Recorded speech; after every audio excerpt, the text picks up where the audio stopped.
আসলে মানুষের এক্সপেকটেশন বাড়ছে। মানে প্রাইভেট সেক্টরে যেভাবে সার্ভিস ডেলিভারি দেওয়া হচ্ছে, আর এর পাশাপাশি আমাদের যদি সরকারি সার্ভিস ডেলিভারি যদি আমরা পাশাপাশি যদি কম্পেয়ার করি, তাহলে দেখা যাচ্ছে যে প্রাইভেট সেক্টরে দেখা যাচ্ছে যে একটা সার্ভিস নিতে আমাকে 2 দিন বা 3 দিন বা 4 দিনের মধ্যে আমি একটা সার্ভিস পেয়ে যাচ্ছি। প্রাইভেট সেক্টরে আমি বলছি, বিশেষ করে আমরা যখন দারাজে কোনো কিছু অর্ডার করি বা যে কোনো জিনিস অনলাইনে কোনো কিছু অর্ডার করি, সেটা কিন্তু they try to deliver within 2 to 3 days। তার মানে হচ্ছে কি, আমি অ্যাজ এ জনগণ, মানে আমি জনগণ হিসেবে কিন্তু আমার এক্সপেকটেশন বাড়ছে প্রাইভেট সেক্টরের কাছে, সরকারের কাছে, যে আমি যাতে এই একই টাইমলাইন মেনটেন করি।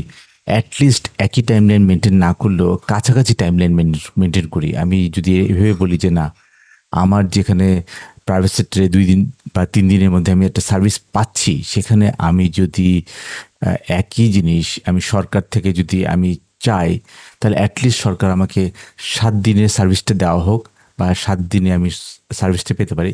আর সেই জন্যই কিন্তু আসলে এই ব্যাপারটা নিয়ে কিন্তু কৃত্রিম বুদ্ধিমত্তা মানবিক রাষ্ট্র বইটা লেখা, উইথ দ্যাট আন্ডারস্ট্যান্ডিং যে না, আসলে একটা রাষ্ট্র মানবিক হতে পারে, এবং মানবিক হওয়ার পেছনে অনেকগুলো ইনগ্রেডিয়েন্ট আছে। যেমন একটা সরকারি অফিসে যদি আমি দেখাই যে একটা সরকারি অফিসে কতগুলো ধাপ, যেমন এখানে একটা উদাহরণ দেওয়া আছে যেখানে প্রায় 53টা ধাপ আমি দেখছি, না হ্যাঁ, প্রায় 53টা ধাপ, এরকম ধাপ, একটা কাজের 53টা ধাপ।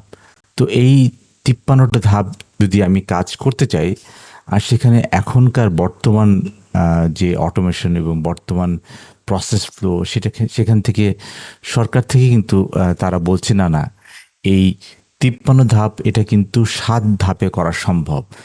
এই 53 ধাপ সরকারি সার্ভিসটা 7 ধাপে করা সম্ভব। তার মানে হচ্ছে কি, it's a kind of like আমাদের মাইন্ডসেট আমাদেরকে রিওয়ার্ক করতে হবে। আমাদের মাইন্ডসেটটা রিওয়ার্ক করতে হবে একটাই কারণে, যে যাতে আমাদের যারা সার্ভিস গ্রহীতা আছে তারাও বুঝতে পারেন যে না, আসলে এখানে কাজ করা যায়, এবং সেখানে আমরা আসলে এই স্টেপ বাই স্টেপ এটাকে কিভাবে খরচ কমানো যায় সেটা নিয়েও কিন্তু আমি আসলে এই ব্যাপারটাতে বলেছিলাম যে সরকারের যে কাজের খরচ, সেই কাজের খরচ, মানে এখানে সরকারের যে কাজের খরচের হিসেব, সেটা আসলে কিভাবে আসবে এবং কিভাবে সেটাকে কমানো যাবে। বিকজ দিন শেষে গভর্নমেন্টের অপারেটিং কস্ট, মানে সরকারের অপারেটিং কস্ট কিন্তু কমানো সম্ভব। কারণ সরকারের অপারেটিং কস্ট কমলে জনগণ হিসেবে কিন্তু আমাকে ট্যাক্স কম দিতে হবে, জনগণ হিসেবে কিন্তু আমার উপরে অন্যান্য প্রেশার কম আসবে, জনগণ হিসেবে কিন্তু আমার বিভিন্ন সার্ভিসের জন্য যে কস্টিং, সেই সার্ভিসটাও কমে আসবে। তার মানে হচ্ছে কি, আমি যদি সরকারের অপারেটিং কস্ট কমাতে পারি, তাহলে কিন্তু আমার ট্যাক্স কমছে, আমার সরকারি সার্ভিস বা বেসরকারি সার্ভিস, আমি যে সার্ভিসটা কিনছি, সেটা গ্যাস হোক, বিদ্যুৎ হোক, পানি হোক, সেটারও কিন্তু খরচ কমে আসবে। এই জন্য আমাদেরকে কিন্তু সরকারকে ছোট করে আনতে হবে, সরকারের